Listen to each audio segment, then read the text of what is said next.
So it is a little funny how I didn't expect it, but I started an industry that kind of took manufacturing off the map. And I think this is where I'm now an industry that could totally, let's say, put boats in ports, reduce the need of them for DTC brands. Welcome to Honest Ecommerce, a podcast dedicated to cutting through the BS and finding actionable advice for online store owners. I'm your host, Chase Clymer, and I believe running a direct-to-consumer brand does not have to be complicated or a guessing game. On this podcast, we interview founders and experts who are putting in the work and creating real results. I also share my own insights from running our top Shopify consultancy, Electric Eye. We cut the fluff in favor of facts to help you grow your e-commerce business. Let's get on with the show. Hey everybody, welcome back to a bonus episode of Honest Ecommerce. Today I'm welcoming to the show Izzy Rosenzweig. He's the founder and CEO of Portless. They help DTC and e-commerce brands ship orders directly from China right to their customers' doorsteps. Welcome to the show, Izzy. Super excited to be here, Chase. Thanks so much for having me.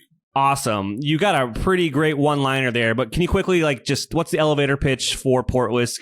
Tell me a little bit more about what the business actually does. Yeah, fundamentally, if you think about DTC brands in traditional way they do things, let's say they manufacture 10,000 t-shirts, they put on a boat, they can't sell that inventory for 60 days, it's stuck on the water. It comes over to the border, they're paying import duties because you're buying a lot at a time. Then you're bringing it to warehouse, and then you're shipping to your customers and paying all the shipping fees. In our model, our fulfillment center is in China, so we could get your inventory 2 days after production. We could deliver it to your customer's front door within 6 days to the United States, fully local experience. Customer gets a USPS tracking number within 1 day. It looks like it's coming from New York or LA, but it gets delivered within 6 days to their front door, fully local experience. So the customer has the same experience, but as a brand, your lead time went from 60 to 90 days to 3 days. If your value of goods is under $800, it's duty-free into the United States, no container cost, and very competitive shipping rates, starting at $4.49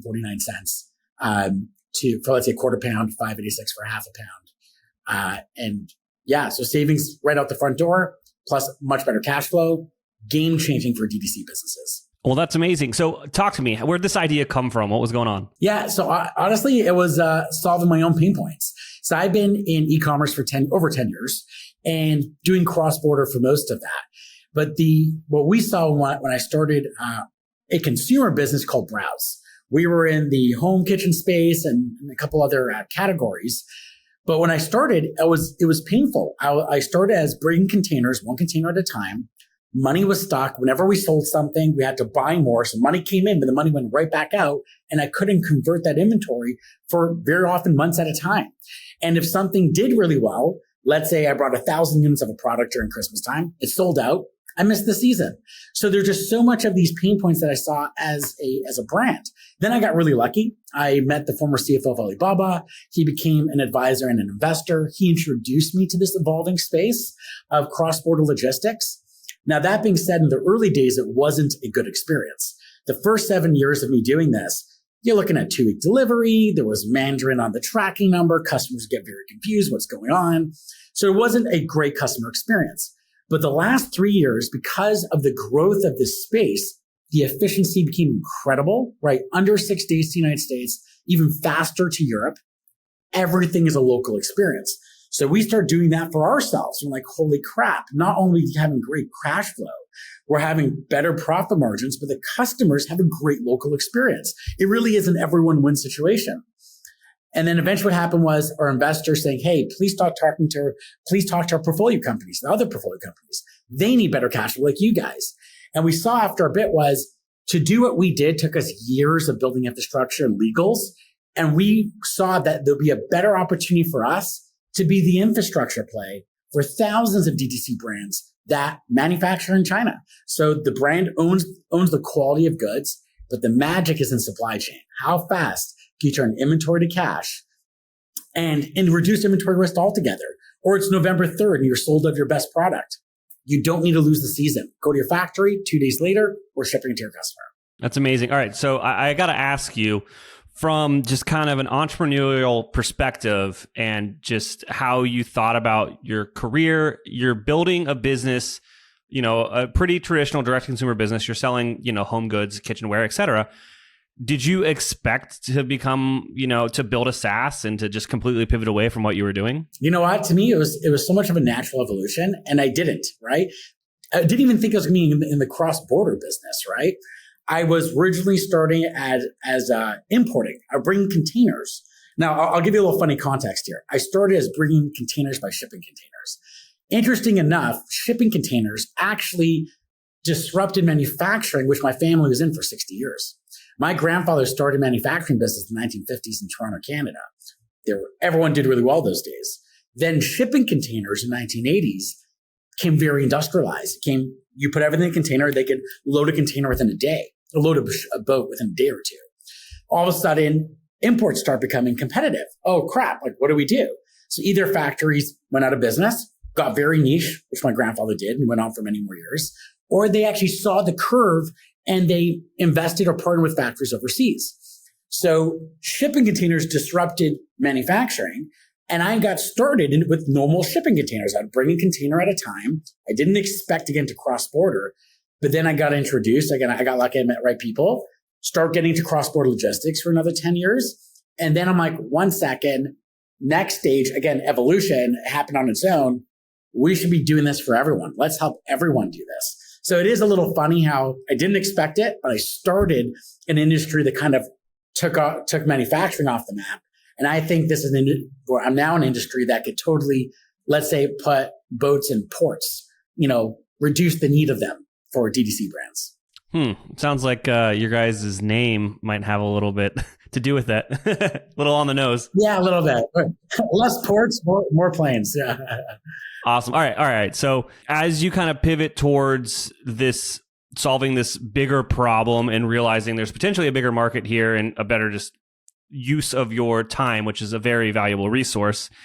When did you guys start to go all in on the Portless idea? And do you still own Browze? Did you exit Browze? What's going on there? Great question. So we went all in probably about 6 months ago is when we went public with it. Prior to that, we got introductions. Now we shipped millions of shipments in our consumer business. So what we did for infrastructure, we did it at crazy scale. But we said, you know what, about 6 months ago, we're going to move from Browze to Portless. We're now essentially 100% Portless. We do Browze now, a couple products just to test new channels, new countries. We actually have a small beta in Vietnam right now. The idea is not China to consumer, it's factory to consumer. So I don't care in the future if you're manufacturing in Thailand, Vietnam, or China, we will have infrastructure there over the next little bit. So we use it as a testing thing, just a couple products, and then we onboard our customers after we nailed it perfectly. Yeah, I mean, it sounds like a fantastic tool to have in your toolbox from a SaaS perspective, to have a brand that has all the kinks worked out that you can pilot these things with and figure those things out. Eat your own dog food, as they say. Exactly. We got to solve it, go with the pain through ourselves and then onboard. Awesome. All right. So if I'm a brand out there and I'm listening to this show and I'm like, this all sounds really good, but I don't know if it's for me. What are some telltale signs of what I'm doing for my business or types of products that I'm selling? What makes a good fit for Portless, I guess? Great question. So basically, manufacturing in China. If majority of your products manufactured in China, because we could bring stuff in Vietnam, India, Thailand into China for you, which is very fast by boat in a couple of days. But let's just say manufacturing in China, products need to be on the lighter end. The moment a product gets bulky or very heavy, this model doesn't really make sense because, yes, there's efficient. You don't have cost of containers. You don't have the cost of import duties for most brands that sell under $800 value. But if it's bulky, for us to put it on planes gets very expensive. And the way this model works is we buy airspace every single day to every major hub. So it's going to London, Australia, Canada, US. As long as it's light, it goes in our pallets and we inject it into USPS. That could be LEX or D or JFK. But if your stuff is bulky, it gets a little too expensive for this to make sense. Gotcha. So I noticed you didn't give me a hard and fast number on the weight, which means that it depends on your margins, et cetera. I can read between the lines. Exactly. But what would you say is kind of a rough line in the sand? Yeah, I would say under 5 pounds, there's a lot of opportunity. Above 5 pounds, we have a few of them, but usually their margins are really big. The AOV is $500. They can afford to pay higher dollars.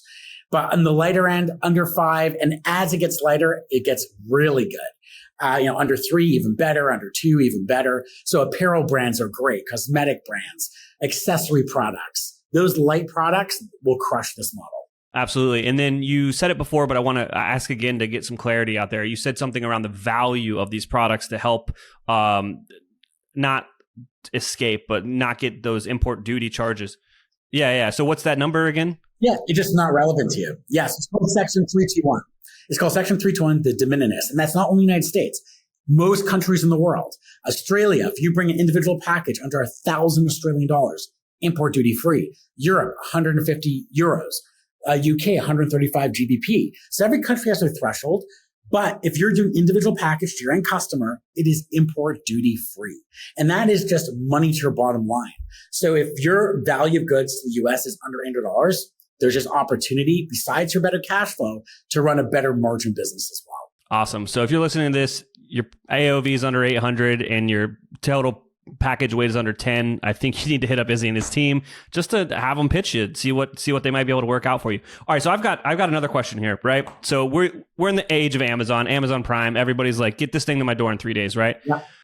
How do you combat that? What are you seeing in the market? How do you address that when I know it's a pain point during your sales process? Great question. So first of all, we look at it two perspectives. A, as a brand, there's a reason why you're selling on your own website and not on Amazon. If your product's a commodity, very often you put it on Amazon. Now, if a brand for whatever reason does Amazon as well, we could do FBA injections. We can help you with FBA injections. We don't do that as a core business. But if we have your logistics business, we will do injection for you. So never has to go to 3PL then Amazon. We could just send it through Fastboat or traditional boat right to Amazon itself. But let's say your website, you want to offer express and you want to offer standard. So what we've seen our customers do is they make it into a profit center. They'll be like, hey, our standard is the $4.99, which is, let's say, a 3 to 7 day delivery. But our express, which is whatever next day delivery, is $9.99. And what they do is they keep a fraction of their inventory. And I know from the brands that we see, usually it's about 10% that chooses express. And you can make more money on that. So you can be like standard, either it's free or it's $4.99. And then you can reduce your inventory from 100% to 10% and have less inventory needs locally and fulfill that express if that's what your customers want. It amazes me when I have assumptions about business models and brand. So that's what I wrote down here. I was like, is anybody doing like a hybrid thing where they keep some of their stuff local and then you have you pay for faster shipping. Exactly. And then the rest of it goes through a slightly slower thing. And I think that's a fantastic way to approach it. It'd be like, can't wait. It's 100, I would say for most brands, you're going to do free shipping, right? At that longer threshold and say, can't wait, pay X dollars to get it in 3 days. Exactly. And then very often prior to that, they didn't have the slower option. I mean, tier 1 cities is 3 days, but let's say 6 days.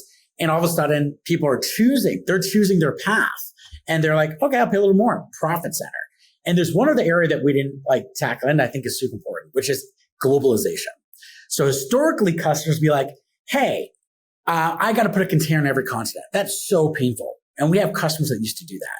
All of a sudden, instead of having products stuck in Australia, Canada, Europe, and the US, it's one inventory hub in China, in our fulfillment center in China, and 40 virtual warehouses. Every country we ship local experience. Royal Mail, Australia Post, Canada Post, DHL, Germany. All local experiences. Customers never know it came from outside the country. They never need to pull out a credit card on delivery. So there's those customers which are like, oh my gosh, that just simplified my whole supply chain. Then there's other customers that never went outside the US and they're like, oh, it's scary. Well, why is it scary? Well, shipping from US to Australia is $30. That is a lot of money. With us, it's $7. How does it work with duties? What if, let's say, sales tax? We have a software that does all that for you. We'll calculate the right tax per country. You'll collect it, we'll invoice it, and we'll file for you. So you have to do nothing. You literally just have to turn on Shopify Markets and you're going international with literally no extra pain points on your end, just better cash flow. International should be 30% of your business. Yeah, absolutely. And I was just talking to a prospect yesterday that might start working with our agency. And we were talking about internationalization and, what was that percentage of their business? And it was less than what you're saying, where it should be now.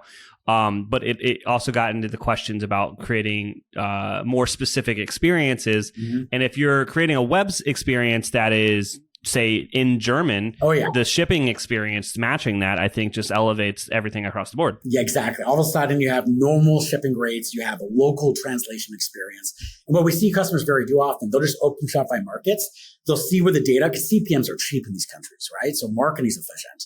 So they'll start saying, oh, wait, Germany's spiking. Now let's invest into translation. So there's like a real good like macro then micro approach to international play. Absolutely. I mean, that's exactly what I said. I was like, hey, what's the best markets? Like, let's just do a chart and 80-20, focus on the best one, and then just start going down the list. Yeah. Izzy, we've touched on quite a lot today. Is there anything I didn't ask you about that you think would resonate with our audience? I think one area that we see currently our customers really moving to us at very fast rates, because we can onboard a customer within days. Like you reach out to us, there's a Shopify app. Well, how do we integrate? If you're on Shopify, we have a Shopify app. Within 15 minutes, you're integrated. It's basically a location. You map what products you want to send to us, and you send products to us. And then you're essentially live.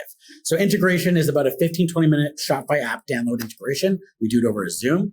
You have everyone is English speaking on your account manager, the people in China. You're all in a Slack group. We do Slack Connect. You're talking like a text conversation during setup, and then your support team to our support team if they needed to ask us questions. And then, so integration super, super easy. And for Q4, what we're seeing, which is really interesting, people are in production, but factories delayed. Oh man, I'm going to miss Christmas. I'm going to miss Halloween. No, you don't need to miss Halloween. You can reach out. We can connect. Within 15 minutes, you're set up. 2 days later, we have your inventory. We're shipping to your customers. So, or if you sell out, don't lose that opportunity. Lost sellout is actually lost revenue. If you connect to us within days, you could be live and your factory going back into production. Capture the season. That's amazing, Izzy. That's fantastic. So I'm listening to this and you're like, you know what, Chase, this is a great bonus episode. I actually learned something and I want to reach out to Izzy and the team at Portless. What do I do? Where do I reach out? Awesome. Yeah, Portless.com. Go check out Portless.com. We got tons of information there, case studies, understanding more of how it works. You can submit a form. You go right to our sales team. We'll book a call with you right away.